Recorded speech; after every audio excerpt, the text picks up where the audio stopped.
يا ترى هتحصل حرب بين إسرائيل وحزب الله؟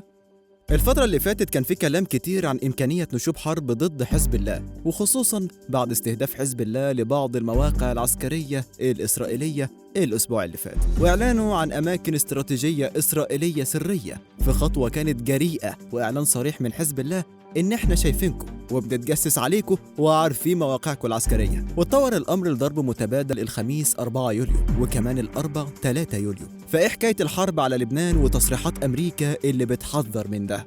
حكاية وطن هتقدم لكم أهم المعلومات في الموضوع ده، فتابعوا معنا الفيديو للنهاية. المناوشات بين إسرائيل وحزب الله لم تنتهي، بس آخرهم يوم الخميس 4 يوليو أعلن حزب الله اللبناني إطلاق أكثر من 200 صاروخ و20 مسيرة استهدفت إسرائيل، الأمر اللي خلى فيه رد إسرائيلي فوري. والعملية دي ردا على اغتيال الحاج أبو نعمة محمد نعمة ناصر، مواليد عام 1965 من بلدة حداثة في جنوب لبنان، وهو ثالث قيادي كبير يقتل في الجنوب منذ بدء التصعيد قبل 9 شهور تقريبا. وكانت إسرائيل يوم الأربع 3 يوليو قامت بعملية إسرائيلية كبيرة كان ضحيتها الحاج أبو نعمة، وغارات استهدفت مختلف القرى واللي فيها اخترق الطيران الحربي جدار الصوت فوق بيروت وصيدا.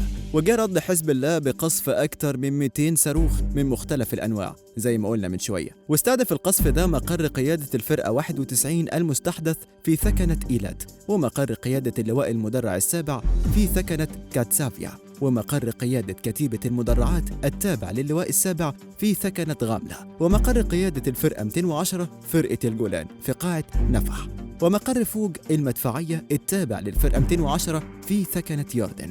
ولكن مصادر إسرائيلية صرحت بأن التطور الحاصل على الحدود مع لبنان لسه محدود وتحت السيطرة، مع العلم أنه تأكد مقتل جندي إسرائيلي نتيجة استهداف قاعدة عسكرية في الجولان السوري بمسيرة من حزب الله. أما عن رد الفعل الأمريكي فهي بتحاول التهدئة، لأن مش بمصلحتها نشوب حرب تانية مع إسرائيل مع جهة تانية، وخصوصا أن إيران بتدعم حزب الله. فالأسبوع اللي فات بتاريخ 25 يونيو حذر رئيس هيئة الأركان المشتركة للجيش الأمريكي من أن أي عملية عسكرية إسرائيلية في لبنان ممكن تدفع إيران إنها ترد دفاعا عن جماعة حزب الله، واللي ممكن يؤدي إلى حرب أوسع ممكن تعرض القوات الأمريكية في المنطقة للخطر. وأعلن الجنرال إن في الحالة دي إيران هتدعم حزب الله اللبناني، وكمان معروف إن طهران بتدعم مقاتلي حركة حماس في غزة، لكن أكيد هتقدم دعم أكبر لحزب الله اللبناني، خاصة لو شعر الإيرانيين إن حزب الله بيتعرض لتهديد كبير. وصراحة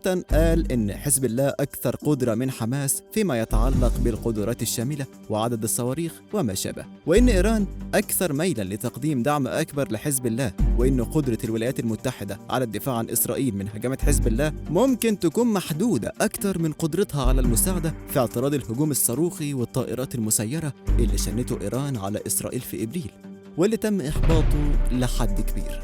أما بقى على الجانب الإسرائيلي هدد مسؤولين إسرائيليين بشن عملية عسكرية في لبنان لو ما تمش التوصل لتفاوض نهائي لإبعاد حزب الله اللبناني عن الحدود. وصرح رئيس الوزراء الإسرائيلي بنيامين نتنياهو إنه يأمل للتوصل لحل دبلوماسي، ولكنه ممكن يحل المشكلة بطريقة مختلفة لو لازم الأمر، في إشارة للحرب وإنهم مستعدين للقتال على جبهات مختلفة. فيا ترى الأيام الجاية إيه اللي هيحصل؟ وهل إيران هتكون حائط السد المنيع على ضرب حزب الله في لبنان، ولا هتنشب حرب تانية في دولة عربية؟ متابعين معاكم كل الأحداث على الساحة العربية والعالمية، وفي نهاية الفيديو ما تنسوش اللايك والشير والسبسكرايب. دمتم في حفظ الله.